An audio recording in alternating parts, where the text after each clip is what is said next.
Дроны атаковали крупнейший спиртзавод. Серьезное ДТП под Москвой. Россиян держат в подвалах в Чечне. Всем привет, это новости на Ходорковский лайв. Ставьте лайки. Украинские беспилотники в ночь на 14 января атаковали Тамбовскую область.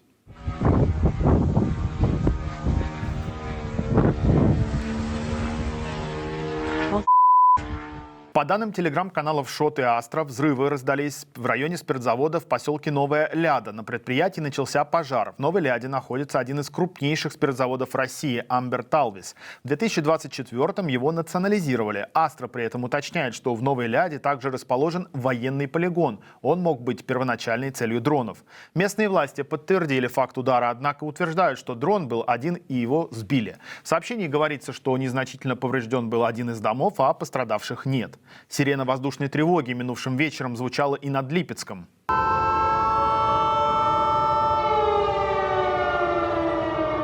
Местные жители сообщали о взрывах над городом. Как пишет телеграм-канал «Осторожно новости», на окраине было слышно от 2 до 6 взрывов и видны яркие вспышки в небе. Министерство обороны России заявило, что с 8 до 10 вечера в Орловской, Белгородской и Липецкой областях было сбито по одному беспилотнику.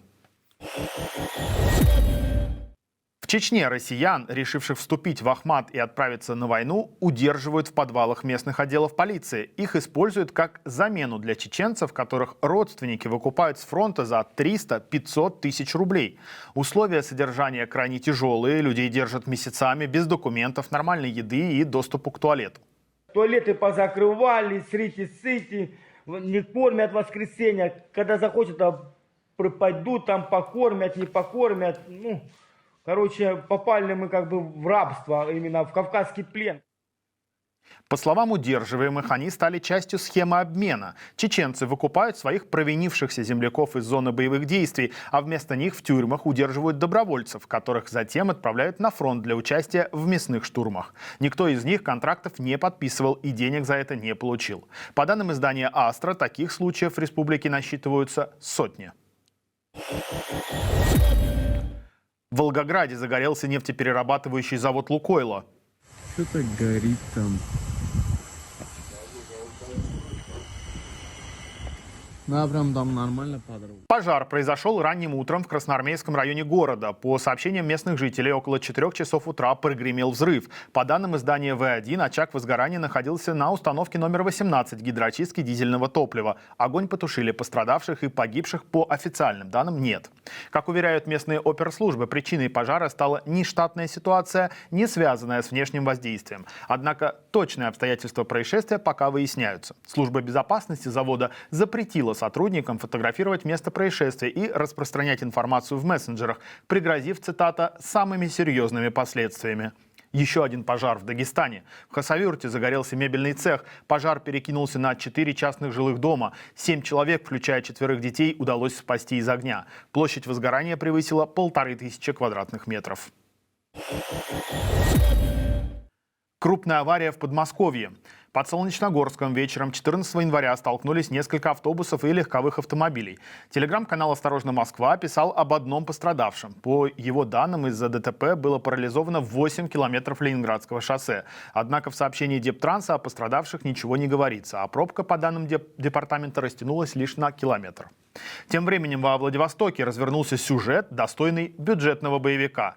Мужчина угнал Land Rover, протаранил на нем автобус, несколько автомобилей и полицейскую машину, а затем въехал в здание храма. На этом лихач не успокоился и попытался скрыться, однако врезался в очередной автобус и, наконец, был задержан. Приморцы! Встанем за свои! Не сгоним речи все тут, пацаны! Есть нормальные пацаны!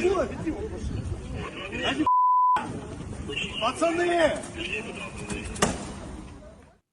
Автором всех этих художеств в стиле GTA оказался бывший следователь, 37-летний Александр Галуженко. До ухода на пенсию он успел дослужиться до подполковника. После задержания он заявил, что протаранил храм, так как был возмущен действующим в нем запретом использовать принесенные с собой свечи. Также он назвал местных чиновников взяточниками и потребовал от них покинуть страну в течение суток. Как ни странно, алкоголя в крови Галуженко обнаружено не было. Следователи задержали президента Южной Кореи Юн Сок Йоля, которому в декабре прошлого года объявили импичмент. Он назвал задержание незаконным, но подчинился, чтобы избежать конфликта между полицией и своей охраной. В ближайшие 48 часов его допросят по делу о введении военного положения в декабре 24-го. Юн Сок Йоль стал первым действующим президентом страны, задержанным для допроса. Первая попытка его ареста 3 января не удалась из-за сопротивления охраны, но ордер был выдан повторно. Что ж, друзья, это все новости, о которых мы хотели вам рассказать. Чтобы не теряться, подписывайтесь на наш телеграм-канал, ссылка в описании к видео, или же просто сканируйте QR-код у вас на экране. Мы дублируем туда весь наш контент, в том числе в формате аудио. Так мы сможем оставаться с вами на связи, несмотря на ограничения, которые вводит путинский режим. В описании вы также найдете инструкцию, как обойти блокировки Роскомнадзора. Ну а если вы все еще можете смотреть нас на YouTube, поставьте, пожалуйста, лайк этому выпуску и подпишитесь на наш канал. Так вы поможете нам распространять честные новости. Ну и, конечно, смотрите другие наши видео. С вами был Тенгиз Адамия. Всего хорошего и берегите себя.